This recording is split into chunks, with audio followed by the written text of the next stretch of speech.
Entonces, vino todo dado pues porque empiezas a trabajar. Valencia siempre ha sido un país, una ciudad la cual la noche ha funcionado mucho, ha trabajado mucho, se trabajaba mucho, se vivía mucho, entonces eso te da un input, ¿no? Empiezas a trabajar sitios puntuales, a nivel de noche, y te da el input pues que conoces gente, te mezclas con gente, ahí vamos las relaciones sociales, y te dan el input de decir, bueno, ostras, es que quiero contar contigo, veo que está formando gente muy buena a nivel, ya a nivel de capacitación para que puedan estar en la puerta de una sala, llámase una sala de noche, llámase un bingo, llámase un club, donde muchos, ¿no? Porque al final era muy diverso. Y empieza ahí a entrar el mundo empresarial, el mundo en que te ve gente, porque sabéis que todo el mundo te mira, a veces alguien no te hace una mueca para decir, oye, que estoy aquí, pero te está viendo lo que haces, ¿vale? Y eso fue un punto de inflexión muy grande. ¿Por qué? Porque empiezan a confiar unas empresas contigo, te formas con ellos, te capacitas para poder estar en las funciones en las que estás, y resulta que te ves en un mundillo que ves que eres válido, que eres bueno. Ya. O sea, eres bueno en lo que haces, eres bueno en formar a la gente, eres bueno en lo que haces, y eso ya lo llevas a otro nivel, que es formarte a nivel profesional como toca. Y a partir de ahí todo fluye. Claro. Oye, pues empieza a trabajar aquí, allá. Ahora, por ejemplo, tú montas una empresa de seguridad y no como antes. Antes había muchos requisitos, ya tenías que tener precontratos hechos, tanto vigilantes formados, y un fondo de depósito por si hubiese alguna sanción. Ahora no, ahora es diferente, ahora es más fácil. En aquel entonces tenías que tenerlo todo encarrilado, si no, no te daban autorizaciones y pasas muchos requisitos. Y para hablar un poco de la magnitud de esta empresa, ¿cuántos trabajadores llegaste a tener?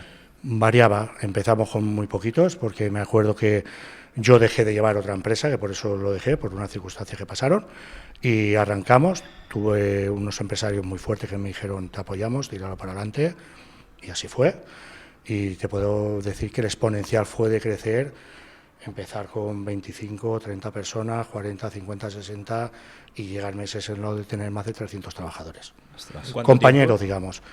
Pues te puedo decir en cuestión de un año y medio. Ostras. ¿Y todo esto de 300 qué año y estamos largos. hablando? ¿De qué Pues fecha? estamos hablando, mira, empezamos en Picero con empresa de servicios, te estoy hablando en un transcurso entre el año 2003, 2004, 2005, 2007, hasta Vale. prácticamente 2012. Ya. Y has hablado antes sobre otra empresa que no te funcionó bien. Antes de formar esa empresa del tema del ámbito de la seguridad, Sí. ¿hiciste otros tentativos? Sí, no, lo que pasa que sí que es verdad que cuando tú empiezas a funcionar, empiezas a fluir, y más o menos pues todo el mundo te mira. Entonces sí que te das cuenta de todo lo que estás aportando, a eso es a lo que voy, ¿no? Que ya llega un momento que dices, bueno, ¿para qué voy a hacer esto para otro si lo puedo hacer para mí? Ya. Y ahí fue el impasse. Entonces pasan circunstancias en el mundo laboral y decides decir, bueno, pues tú no me apoyas en esto cuando yo te he apoyado, cogí tu empresa, la he levantado, tenías 12 trabajadores, en un año tienes 120, pues voy a coger la empresa y la voy a montar yo. Ya. Porque la gente va a venir conmigo, porque me siguen a mí, Ya. porque soy yo el que está detrás, Ya, cuando ya, tiene ya, un ya. problema, cuando se les atiende, cuando hay una necesidad.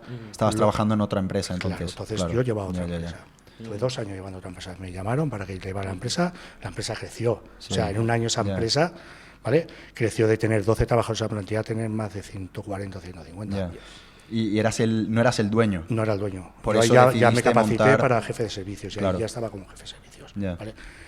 Cuando te llevas una decepción muy grande de alguien al que le has dado todo y una parte de tu vida, día y noche, para que crezca, y no te notas apoyado, al final tienes que tomar una Ya. decisión. Mientras tanto seguías con los gimnasios también. Sí, siempre. Y Eso una siempre, duda, eso nunca lo he dejado. una duda que me surge, empezaste con 25 trabajadores, si no me equivoco, nos has dicho En la antes. empresa mía ya sí. ¿Por qué? Porque cuando yo tomo esa decisión hay servicios que se pierden, porque la seguridad también es muchas veces es puntual. Y cuando yo ya monto la primera empresa, en torno a los 20, 25. Ya. En servicios, ahí yo ya empecé a formar a mis vigilantes, Sí. que al final os veo y os recuerdo porque eran chavales que había tenido yo conmigo. Date cuenta, yo era pues una década mayor que ellos, pero ahí ya las capacitaciones tenían que tener su graduado escolar, tenías que hacer un curso, tenías que tal, y ahí ya se capacitaron. Entonces eliges a unos compañeros, a los chavales, y dices, tú y tú vais a hacer esto para capacitaros, porque me hace falta tener 12 precontratos, tantos servicios. Entonces era mucho más complicado. Ahora. Entonces disponías de un capital, ¿no? Antes de montar Sí, ese yo lo negocio. que he sido siempre una persona que siempre no me gusta la pereza, no soy perezoso, no me gusta. O sea, soy una persona que intento dar el 1000 por 1000. Entonces, pues he tenido la gran suerte que he trabajado mucho, pero soy una persona con cabeza, es una persona ahorradora, Evidentemente me he dado mis caprichos, pero sí que soy una persona de decir, para esto, para esto. Y han venido a través de los 2 gimnasios que tenías. Ese capital que para empezar la empresa de seguridad venían de tus 2 gimnasios. Sí. No, ahí yo hice un impasse. Yo ahí lo que hice fue, cuando sientes el agobio que estás enjaulado, dice, voy a soltar lastre, porque esto, yo me veía en una situación que ya, como que haces tope, ¿no? Que dice, buah, esto no me va a dar más, no me va a dar más, lo tengo aquí, ¿no? Que es un consejo que yo le doy siempre a la gente a la que asesoro en tema empresarial. Si ves que tu negocio no va a ser tu finalidad, cuando lo tengas arriba, véndelo, que cuando vale dinero. Un negocio se vende cuando están altos, no cuando están bajos, porque cuando están altos es cuando te lo van a pagar. ¿Sabes? Eso siempre funciona así. Tú puedes pedir si tus números son buenos, si tus números son reales. Entonces la gente te lo compra, porque la gente quiere comprar algo que le suponga que le va a dar dinero. ¿Sabes? Claro. Entonces, a partir de ahí tú ya haces el cambio, te quedas un poquito. El cambio fue, dejo mis gimnasios, me meto en esta empresa a la cual hago funcionar, estoy 2 años y me doy cuenta que a los 2 años o algo así, no llegó, año y pico. Y dice, bueno, pues ahora llega un momento. Empiezo con un socio, un compañero mío, un amigo mío de muchísimos años, y dijimos, ¿por qué no tiramos para adelante? Y bueno, estuvimos unos años hasta que tomamos la decisión de separarnos. Yo cogí la decisión de cada vez ser más profesional, seguir más aprendiendo, seguir más formándome a nivel de administración de empresas, a nivel de formación, a nivel de la materia en la que estábamos metidos, porque era muy importante, porque date cuenta que va todo supervisado por seguridad privada, va su delegación de gobierno, entonces son cosas muy serias. Claro. Entonces, la edad te va cambiando. Claro. Entonces, ¿te centraste en el segundo negocio? Sí. O sea, quiero decir, vendiste los otros 2 gimnasios. Correcto. Sí. Ya, y ya te centraste al 100%. Uno se cerró al final, el otro se quedó. Profesor que tenía yo, que uno de los que busqué, que me daba karate para los chicos. Llegamos a un acuerdo, se lo quiso quedar, se lo quedó y yo ya hice mi... ¿Qué edad tenías? Pues ahí tenía yo, eso era el año 90 para el 2000, pues casi 30 años. 28, ¿Y cómo 29, es con 30 años o 28 años 29 gestionar años. 3 empresas? A nivel de estrés, a nivel de poder organizarlo todo, ¿cómo es? Yo creo, Oreste, que al final aprendes porque las personas te dejan que aprender. Al final, si tú quieres, al final lo vas creando, ¿no? Tu futuro. Tienes que aprender. O sea, no te puedes sentir engañado. Yo creo que aprendí, mi primer negocio lo monté, asesorado por una gestoría que fue la que ahí me di cuenta, tanto me di cuenta a nivel profesional, a nivel deportivo, que era yo el que tenía que aprender en todo, como a nivel de gestión, ¿vale? Porque está muy dado hoy en día que es que por culpa de gestor me ha pasado esto, es que por culpa de tal, no te pasa por culpa de gestor, te pasa por tu culpa. Te pasa por tu culpa. Cuando algo pasa, te pasa muchas veces por tu culpa, porque no le dedicas el tiempo que le tienes que dedicar para que eso no pase. Es un daño colateral que cuando dejamos, yo lo aprendí hace muchísimo tiempo, dando las formaciones y con la gente que he tratado, que siempre te dicen, serás dueño de tu vida cuando sepas manejar tu vida. Si tú dejas que él te diga lo que tienes que hacer, nunca mandarás de tu vida. Y no se trata de ser narcisista, ni egocentrista, ni nada. Se trata de saber lo que quieres. Claro. Aprendí ahí, me equivoqué y dije, buah, hay que aprender, si no estoy vendido, ¿no? Y a nivel personal, por ejemplo, ¿cómo equilibrabas tema de trabajo con tema quizás de relaciones personales? Pues yo creo que me perdí una parte de mi vida. Yo me casé ya teniendo mi edad, ¿vale? Entonces, yo creo que no es que lo gestiones, yo creo que vas un poco como es como una lanzadera y tú vas, como aquel dice, ¿no? Vas en tu nave y tú vas tirando para adelante, tirando para adelante, tirando para adelante y no te paras un poco a pensar. Date cuenta que las relaciones sociales a nivel familiar no fluyen, y menos cuando te dedicas en un mundo complicado. Entonces, como que te ves un poco solo, ¿no? Te ves tú solo en tu cápsula y dices, bueno, ahora voy aquí, ahora voy allá. Entonces, eso es lo que te hace crecer. Como que no miras atrás, ¿no? Vas haciendo y eso te va retroalimentando, ¿no? El poder ver que hago esto, bueno, pues aquí me equivoco, rectifico, voy a hacer esto, si me equivoco rectifico y al final es acierto y error. Y cómo aprendes. Al final aprendes así, André. Y es verdad que antes también comentabas una cosa muy interesante, y es que el negocio de la seguridad lo empezaste con un socio. Sí. Hoy en día hay muchas empresas, sobre todo muchas startups y pequeños empresarios que quieren empezar a hacer algo y también buscan otros socios. Y todos sabemos lo complicado que es a veces entenderse con otra persona, de tener unos vínculos en común. ¿Cuál fue un poco tu experiencia y qué recomendación quizás le podrías dar a personas que nos están escuchando y están también pensando en montar algo con alguien? Porque está claro que tiene que poder hacerse, pero tiene que hacerse de una forma correcta. Vale, buena pregunta, Andrei. Yo lo que sí que les diría, bajo mi experiencia, yo en principio, claro, cuando montas algo con un amigo, por ejemplo, pues hombre, hay una amistad y piensas que va a ser todo muy guay. En principio puede ser todo muy guay, ¿vale? Porque las diferencias vienen cuando hay problemas o cuando uno ya hace más que otro, ¿vale? Yo lo que le diría a la gente es, no montes un negocio con alguien por necesidad, ¿vale? Móntalo porque esa persona, digamos, hable tu mismo idioma, tenga tu misma forma de pensar. Es bueno tener esas diferencias para poder corregirse, ¿no? Escuchar, sobre todo lo digo, igual que quieres que te escuchen, escucha. O sea, eso es súper importante. No hables por encima de la persona que tienes delante, y menos si es tu socio. Tendrá algo que decir, porque si no, ¿para qué quieres un socio si no lo escuchas? Pero si eso se va a dar, que hable tu mismo idioma en el sentido de que sepáis que vais a los dos al mismo sitio. Porque es un error montar por necesidad, ¿vale? Yo lo que le diría a la gente, no te busques un socio por necesidad, ¿vale? Búscate un socio porque haya esa reciprocidad, esa energía, y que los dos vayáis a aportar, y que si no estás tú, está él. No lo hagas porque es que no tengo dinero, pero él me pone el dinero. Lo veo el error más grande de la vida, o sea, tenéis que ser los dos por igual, o sea, y tener esa conciencia clara y limpia, los dos, que si... Esto es como un matrimonio, ¿no? Un matrimonio, yo lo veo, yo con mi mujer lo veo, que al final el matrimonio es un equipo, ¿vale? Cada uno, en fin, puede tener unas funciones, pero que ese equipo se entienda. Se complementen. Se complemente, claro. ¿vale? Que seáis, pues como dicen, ¿no? Las medias naranjas, ¿no? Y eso es así. Entonces, si tú tienes diferencias con una persona, si tú no piensas igual, porque depende también... el producto o servicio al que vaya dirigido. Claro. Porque no es lo mismo montar un negocio en el cual puedes estar en un sitio el cual no está cara al público que un sitio que está cara al público. Claro.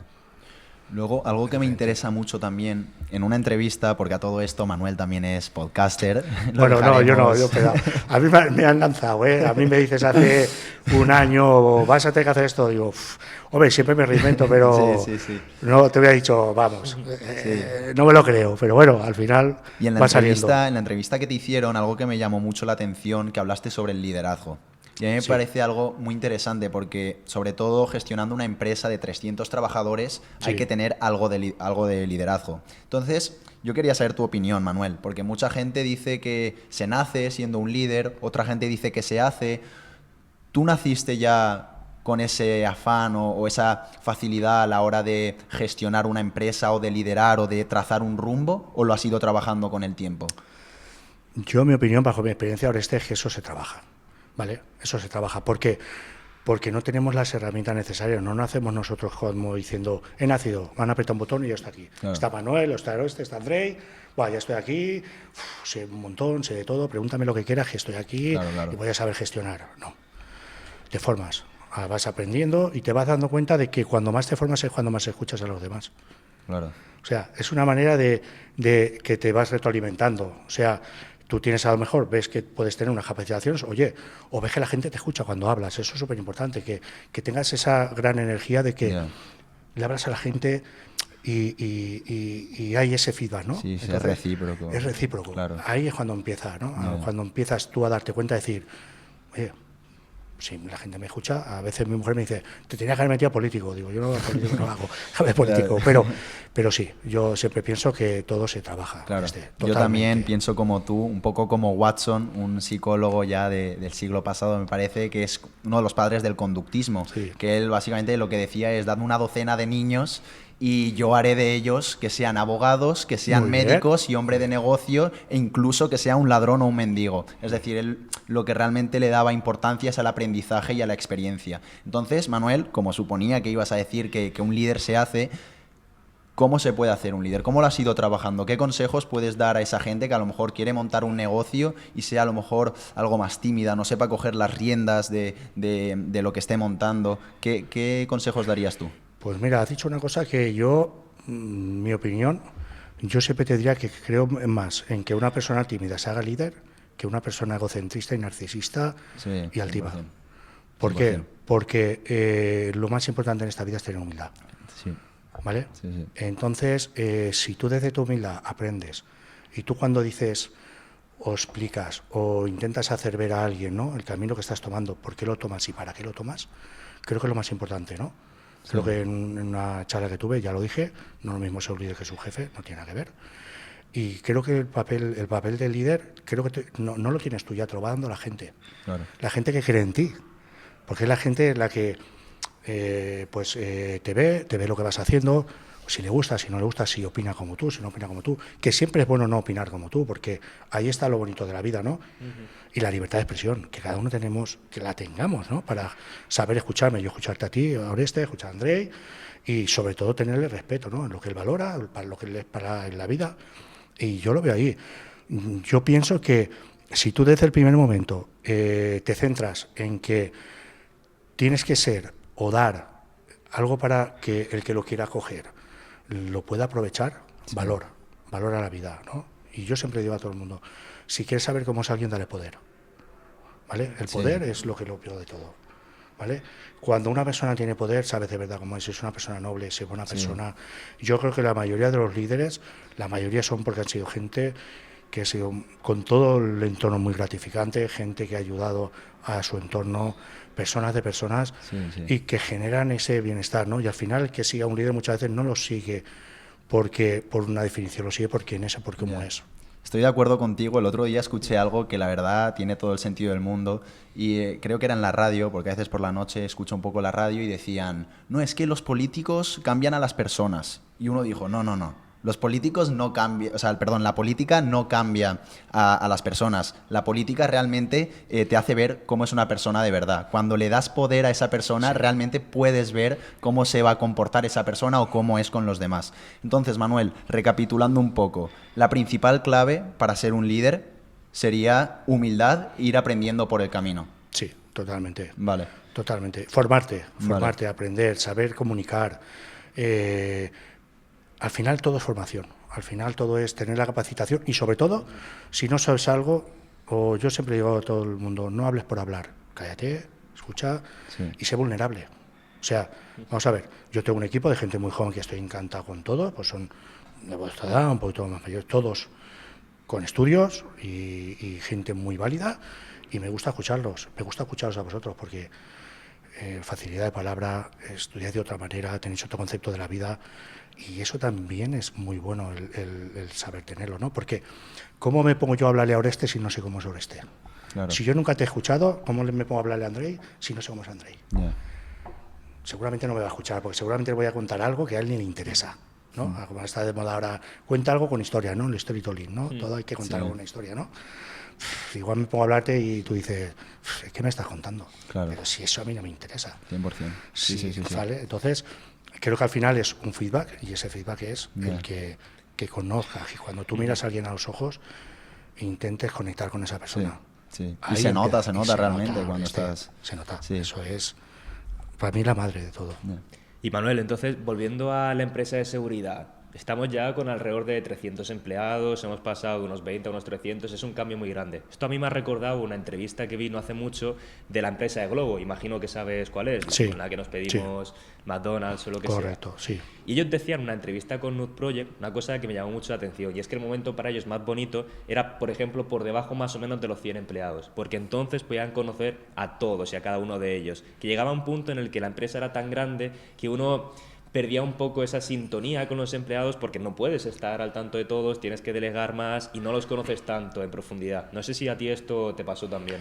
Sí, ahí está el que tú tengas la capacitación de delegar, ¿vale? Yo, evidentemente, nunca llega solo, siempre lo digo, solo va más rápido, pero si tú tienes un equipo llega más lejos. Y sobre todo un equipo maestro, quiero decir. Eso lo creas tú. Un equipo maestro lo creas tú, que hablen igual que tú, en el sentido, cada uno con su forma, con su manera, con sus expresiones, pero que habléis todos el mismo idioma. Pierdes el contacto completamente.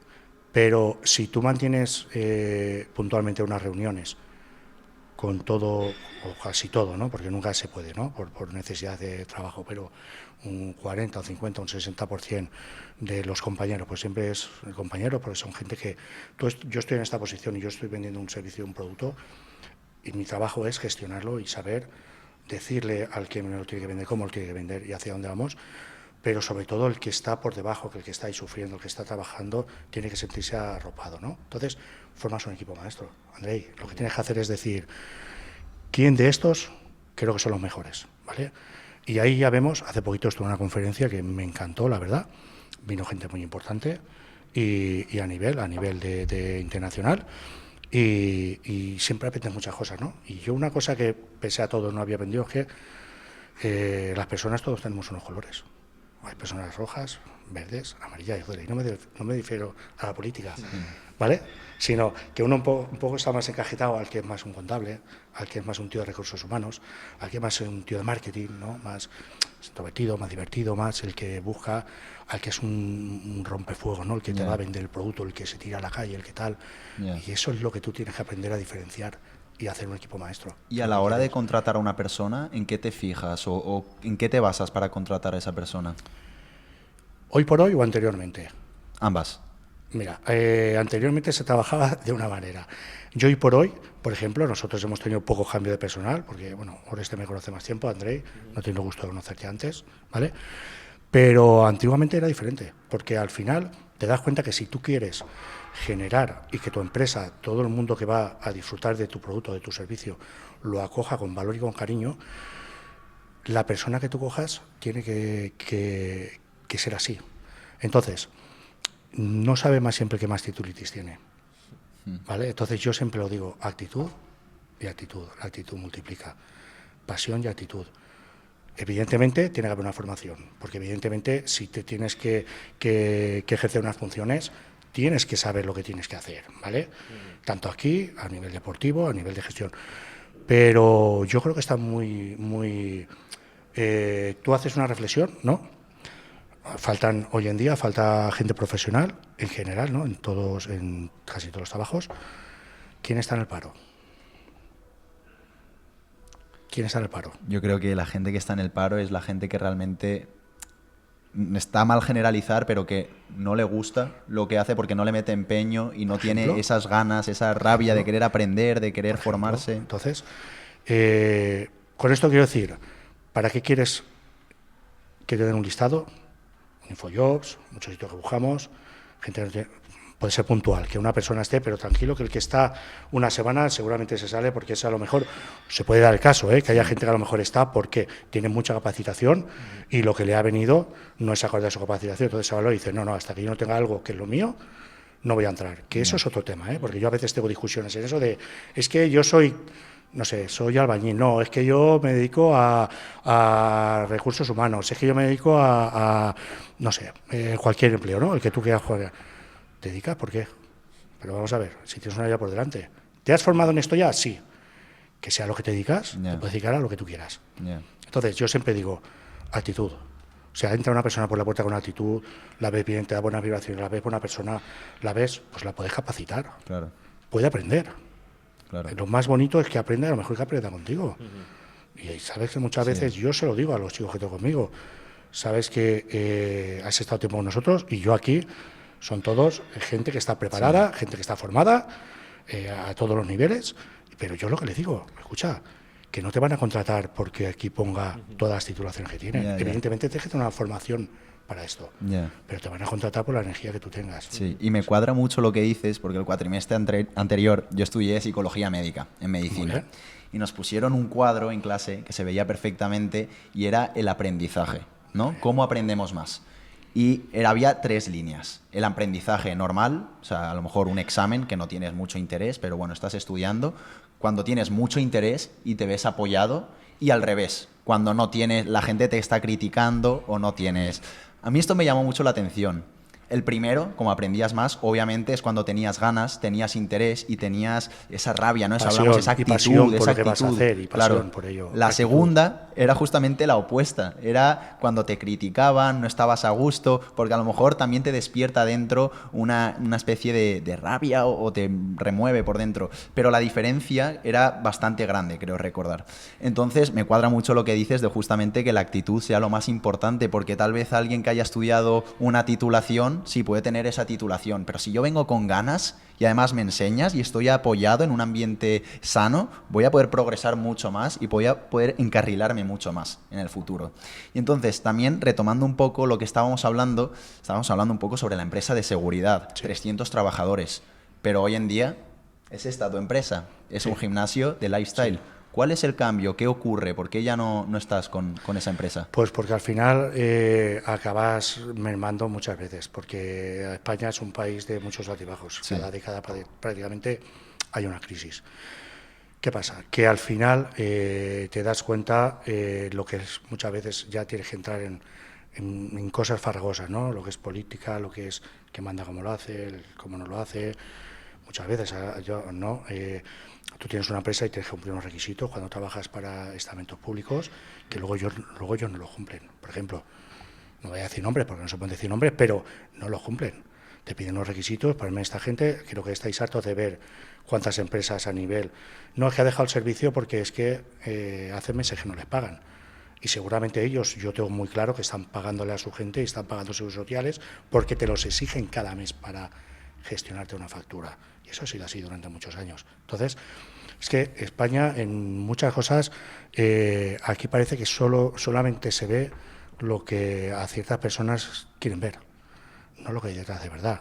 Entonces, ¿cómo funciona? Pues mira, Oreste, la primera parte es, retomando lo que me habéis preguntado antes de los socios, ¿por qué viene eso? Pues eso viene porque yo llevo una dirección, vamos a una dirección, y la persona que yo tengo a mi lado no lleva esa dirección.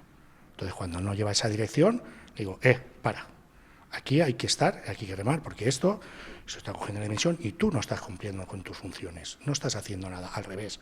Ya entras a una reunión, viajamos, vamos aquí, vamos a firmar un contrato que es de muchísimo dinero, muchas cosas, y has perdido tanto el feeling del trabajo, de lo que es tu empresa, de lo que es la esencia de lo que tienes que hacer, que es ofrecer tu servicio a las personas cuando están descansando, cuando están durmiendo, estás cuidando de sus casas, estás cuidando de sus hijos, estás cuidando de ellos.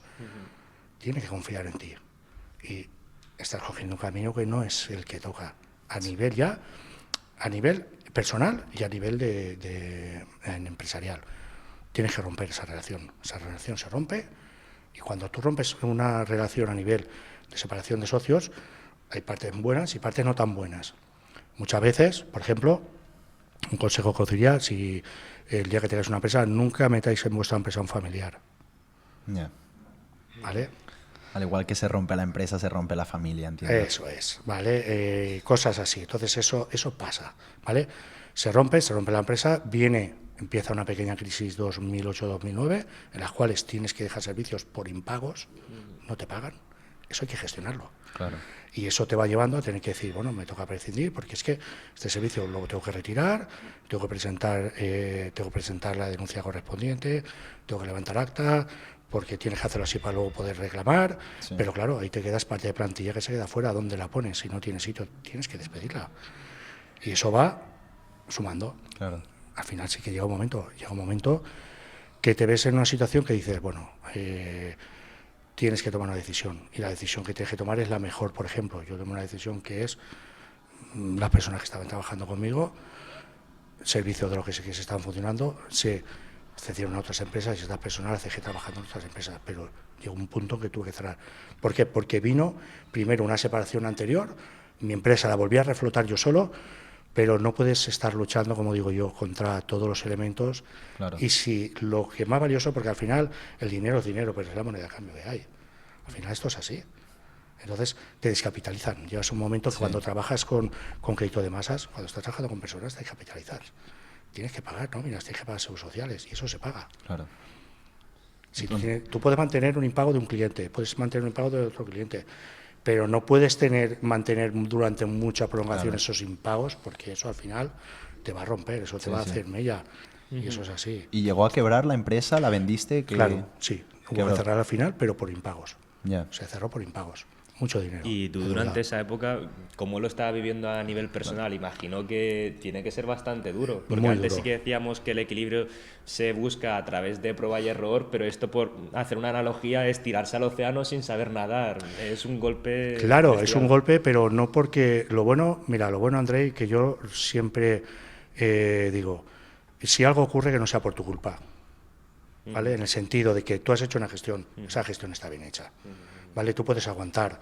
Ahí tienes unos incidentes que ocurren meses antes del cierre, tienes que rescindir plantilla, tienes que hacer una reunión general, decir a la plantilla esto va a ser así, que quiera continuar, que continúe, la gente te apoya, te dice vamos a continuar, porque tal. Pero llega un punto que es insostenible. Es insostenible. O sea, vamos a ver, tú no me puedes pedir a mí que te pase las nóminas de mis trabajadores y los TC1 pagados cuando no me estás pagando desde hace 3 meses, 4 meses, 5 meses. ¿A qué estamos jugando? Esa es la realidad del día a día. Pero es la que viven muchísimas pymes, muchísimas empresas, autónomos, los impagos. ¿Y cuánto duró esa etapa? ¿A qué te refieres? ¿El cierre? Sí, desde los impagos hasta que se pues cerró. Cuestión de meses. Luego ya llegó final de año. Evidentemente España parece que estaba saneada, pero vosotros sois muy jóvenes, eres muy jóvenes, entonces eres niños. Pero en aquel entonces, si lo escucháis con vuestro padre, estamos hablando del 2008, ¿no? 2008, Sí. 2009, 2010. Yo ya empezaron impagos a partir de 2008, estuvimos aguantando. Yo hice mi separación, la persona que tenía a mi lado en 2008, 2009. Yo continué, volví a reflotar, volví a crecer, pero al final ya 2010 finales empezó otra vez, se generaba mucho empleo, o sea, fue un poco ya la burbuja inmobiliaria, construcción, trabajas para UTES, trabajas para pues entramados empresariales muy fuertes, pero los cuales disolvieron, cerraron, algunos podían continuar. Sabéis que en España hay mucha construcción que se quedó paralizada. Sí. Entonces, claro, eso te lleva. En aquel entonces se trabajaba, nosotros a nivel empresarial trabajábamos con pagarés a 6 meses, 7 meses, 8 meses. ¿Vale? Eso tiene vencimientos. De la empresa, no te pagan, vienen pagarés devueltos. Bueno, al final eso es eso al final son finanzas, es todo. Y llega un punto que no puedes sostener y tienes que decir, hay que tomar una determinación. ¿Dormías bien por las noches? No. Llega un momento que no duermes, pero por la frustración y la rabia. Sí. Muchas veces, porque te das cuenta que encima tienes gente que te sigue apoyando, que lo están viendo. Sobre todo, mira, me has hecho antes una pregunta que el tema de pues intentar un poco pues, ser un líder, ¿no? Intenta ser siempre transparente y en tu manera lo que tengas que hacer, cúmplelo, ¿vale? O sea, si la gente confía en ti, la gente que tienes cercana y la gente que está confiando en ti tiene que saber la verdad. Y la verdad tienes que exponer, en el sentido, no puedes exponer una verdad empresarial porque tú no puedes enseñarle la cuenta de tu empresa, pero cuando tienes un delegado de empresa, tienes un jefe de servicios, un jefe de equipo, están viendo lo que está pasando. ¿Vale? Entonces, al final hay que ser conscientes de que no es lo que tú quieras, es lo que está pasando externo. ¿Vale? Entonces, ahí tienes clientes que te llaman, final de año, Manuel, mira, está pasando esto, tal entidad nos debe tantos millones de euros, es que vamos a tener que rescindir, y es que encima estamos descapitalizados, no sé cómo voy a poder hacer frente a esto, no sé cómo voy a poder frente a lo otro, y al final entras en un bucle que se hace insostenible, y tienes que tomar una determinación y decir, para. ¿Y esa empresa, en su apogeo, cuánto podía llegar a facturar? Mucho dinero, Oreste. Pero mucho dinero. ¿Sí? Sí, mucho dinero. ¿De qué orden estamos hablando?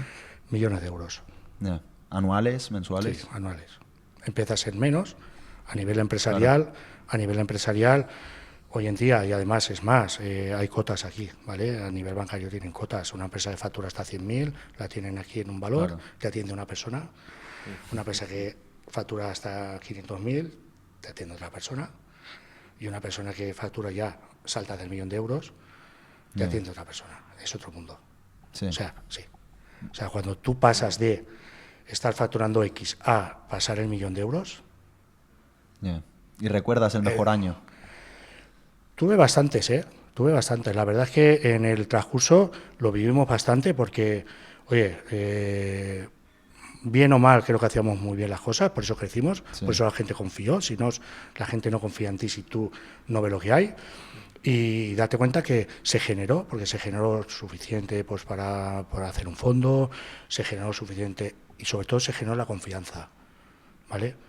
Cuando tú vas a una reunión a nivel empresarial, contratar eventos, contratar algo que para su cliente, no pasa en todas las empresas, ¿vale? El valor que tú le das no es el valor que le puedo dar yo, Oreste, ¿no? Por ejemplo, tú a tu podcast, que es maravilloso que lo hagáis, para ti esto tiene un valor No, no lo pagarías con dinero, ¿no, André? ¿Tú esto lo pagarías con dinero? No, no. No es pagable con dinero, ¿verdad? Esto son experiencias, esto es la vida, ¿no? Sí. ¿Cuánto valor tiene tu podcast hoy? ¿Cuánto valor puede tener dentro de un año? Claro. ¿Vale? Tu empresa, ¿cuánto valor tiene? El que tú le quieres dar y cómo Ya. tú lo vives. Ya. Entonces, al final, cuando en el recorrido ves que vas sumando, también tienes errores, evidentemente, o tienes cosas que soltar lastre porque no son para ti, pero te das cuenta que dices, oye, algo estamos haciendo bien. Si yo estoy creciendo exponencialmente y me llaman de aquí, me llaman de allí, me llaman de allá, algo hacemos bien. Te puedo decir que la formación de la gente que yo tenía trabajando, la media era te puedo decir que yo era de los más mayores. Pero ¿sabes por qué? Porque yo llevaba ya mucho tiempo y conozco la trayectoria. Yo me formé en todo, licencia de armas, con todo, ¿vale? ¿Qué pasa? Antiguamente, como se decía, ¿no? No sé si lo habéis conocido vosotros, pero los vigilantes jurados juraban armas, le daban armas, bueno, como el que no valía se ponía a trabajar antiguamente pues a cuidar una nave o cuidar... No. O sea, la empresa que yo formé y que teníamos, toda la gente que se estaba formando y gente joven. O sea, gente con actitud, con ímpetu, trabajadores, formándose, muchos de ellos ya con otros que te vienen a trabajar con carreras de bachiller hechas, luego hechos, y les apasionaba, los metes pues, como mandos. Entonces, ¿sabes? Ese perfil, ¿no? Pues un perfil como Lifestyle. Lifestyle, ¿el perfil cuál es? Yo soy el más mayor. Son todos más jóvenes, son de vuestra edad, más o menos, 23, 24, 25, mejor tiene 27. Claro.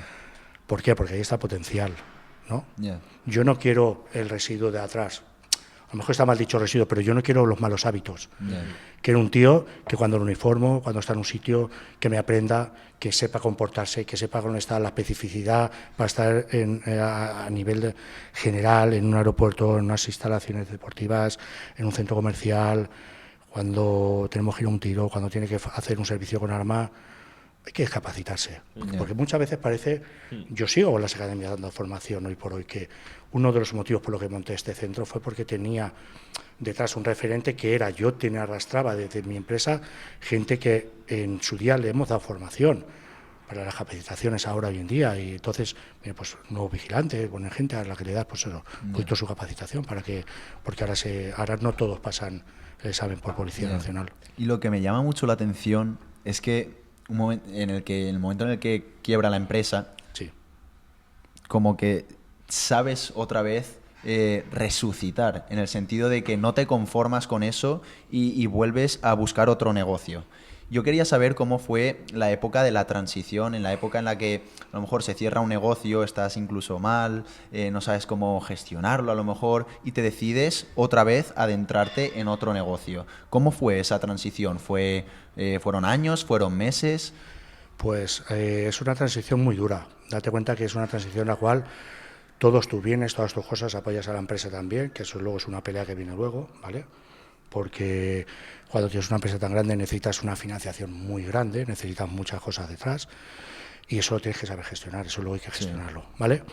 Pero primero se hace muy duro, porque primero llega un punto que cuando llevas tantos años y luego ya llevas muchos meses sufriendo por ciertas cosas, llega un punto que necesitas soltar el lastre, porque si no, eso ya puede contigo como persona, ¿vale? Dices, te levantas una mañana y ya el detonante es que te levantas una mañana, llegas a tu despacho, ves un correo electrónico, te mandan y te dicen, Manuel, mira, esto ha venido devuelto de fulanito, pum, pum, pum, pum, ¡buah!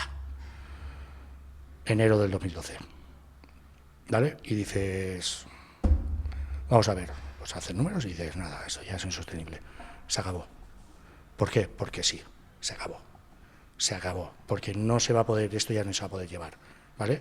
Entonces, a partir de ahí te empieza otra vida, que es la rabia, la frustración, el por qué o el para qué me pasa esto a mí, y lo tienes que gestionar, pues lo gestionas como puedes, no durmiendo, rabioso, berrinches, son muchas cosas, son una serie de sensaciones que tampoco te las sabría explicar, porque cada día tienes una, ¿no? Claro. Porque una vez cierras, luego viene todo detrás, ¿vale? Por eso te digo que el tener un tejido empresarial, que tú seas, pones una empresa, eso te va a dar una herramienta a la vida. Vas a poder un poquito ser alguien, ¿sabes? Si tú te quieres llegar a por ti solo a hacer cosas. Y luego, eso te lleva a conocer a mucha gente. Esa gente sigue confiando en ti, porque ven que tú no has cerrado porque has hecho una mala gestión, porque no seas bueno en lo que haces. Yo tenía muchos acompañamientos a nivel personal, tenía muchos acompañamientos a nivel de centros, joyerías, hemos trabajado en bancos, hemos trabajado en muchos sitios, entonces tienes mucha gente que te sigue valorando. Sí. Gracias a esa gente te sigue valorando, porque luego los acreedores vienen luego y de cómo se hace eso ya se gestiona luego y se gestiona a nivel interno. Pero que esas personas que automáticamente te llamen para decirte, oye, aquí estoy, ¿qué necesitas? Yo tuve ayuda, pude tener ayuda de amigos míos cercanos y le dije, no, pero no por nada, porque ¿y si vuelve a salir mal? ¿Y si esto no se recupera? Claro. ¿Y si dentro de 6 meses vuelve a pasar? Porque mira cómo va el país, ¿vale? Mira todo lo que está cayendo y hemos aguantado 4 años de crisis y mira cómo está. Entonces dices, voy solo conmigo, voy solo. ¿Me necesitas para hacer esto? Voy contigo. ¿Me necesitas para hacer otro? Voy contigo. ¿Me necesitas para hacer esto? Voy contigo. Y es como lo sacas todo. Y esto va llevando otra vez a que, evidentemente, sigues muy a full en el mundo del deporte. Eso a mí me ha ayudado muchísimo a gestionar la ira, a gestionar la frustración, a gestionar la rabia, a seguir conociendo gente. O sea, como persona sigues muy activo, mentalmente estás roto. Yeah. Mentalmente estás roto porque es un proyecto. Yo, por ejemplo, cuando montó mi empresa, tengo 53 años, yo pensaba que con 50 iba a estar montado ya. Yeah. Que iba a tener mi equipo maestro, Sí, en el cual yo hubiese seguido, porque la mentalidad cuando tienes de seguir es de seguir, ¿no? Pero claro. dices, pero quiero seguir, pero no sufrir, ¿no? Sí. Hostia, es que al final, ¿qué queremos? Por lo menos que lo que hagamos, pues es que ese resultado sea un resultado, ¿no? Acorde, pero bueno. ¿Y qué hacías durante esa época? Hacía muchos acompañamientos, luego sí que es verdad, nacieron unos programas televisivos que ahí empezamos a entrar nosotros por mediación de gente. Date cuenta que yo ahí ya, la gente que yo tenía de más confianza la dejé colocada en puestos clave en empresas. Y a través de ellos, Claro. cuando yo ya me dijeron, ¿te apetece? Vamos a hacer esto, contamos contigo para que seas la persona responsable para este evento, para hacer esto, y al final pues te vuelves a coger, ¿no? Dices tal. Y una cosa te va llevando a la otra, ¿sabes? Conoces a mucha gente en el entorno de la noche, pues haces tus cositas, ¿no? A nivel de locales. ¿Seguiste en el mundo de la seguridad? Seguí un tiempo, luego lo dejé durante un tiempo, luego seguí apoyando a la gente que a mí me había apoyado, Sí. porque ellos siguieron en ese mundillo. Pero sí que es verdad que al final llega un punto que dices, bueno, tengo que definir ya lo que va siendo mi vida. Llevo 28 años en esto, tanto los mismos que llevo en el tema del deporte, ¿vale? Y a nivel, pues, todo lo competitivo que has podido ser, lo que has podido dar, y ahí haces un impasse. Y ahí dices, bueno, voy a estar tranquilo, ¿no? Tienes una etapa, en esa etapa, que es la más peor, conozco a mi mujer, que es con la que me casé, que es una de las cosas que mejor que me han podido pasar, Sí. porque me dio mucha estabilidad a nivel emocional y a nivel mental. Porque toda esta época la pasaste solo. Tú cuando volvías a casa a lo mejor estás solo, rabioso, resolvías. y el problema, Oreste, es cuando te ves con una capacitación brutal para poder hacer lo que te dé gana en la vida, ¿eh? Eso es, y tener que decir, aguanta, piensa las cosas, haz las cosas bien, ve por el camino correcto, que no te pueda la rabia, que no te pueda la frustración. Eso, a partir de ahí entras en una etapa en la cual necesitas ayuda psicológica. Claro. ¿Vale? Y si tienes gente que conoces a ese nivel ya, pues te pones en manos de personas que te ayuden a generar y a canalizar esa rabia y esa frustración que tienes. Y que son las que te hacen ver, decir, que esto no ha sido culpa tuya. ¿Vale? Que tú eres la cabeza visible porque esto lo has hecho. Pero gestionarlo de manera bien. O sea, claro. para. Ayuda. Es que es como si te arrancaran la vida. Claro. Vamos a ver, algo por lo que tú peleas y un tercero, eso es duro. O sea, eso es lo que te va forjando, ¿no? Eso es lo que te va a dar, eso es lo que te hace priorizar luego la vida. ¿Qué quieres de la vida? Claro. ¿Sabes? Sí. Una vez me preguntaron, ¿y cómo lo ves? Yo lo primero que le digo a la gente, que sepan quién son antes de montar, antes de hacer algo. Tío, conócete. Porque quién son y a dónde quieren ir. Y vas a tener la capacidad de no poder dormir, de gestionar. Cuando todo no venga favorable, vas a estar ahí. Vas a dar la cara, vas a estar ahí, porque al final lo que se trata de estar.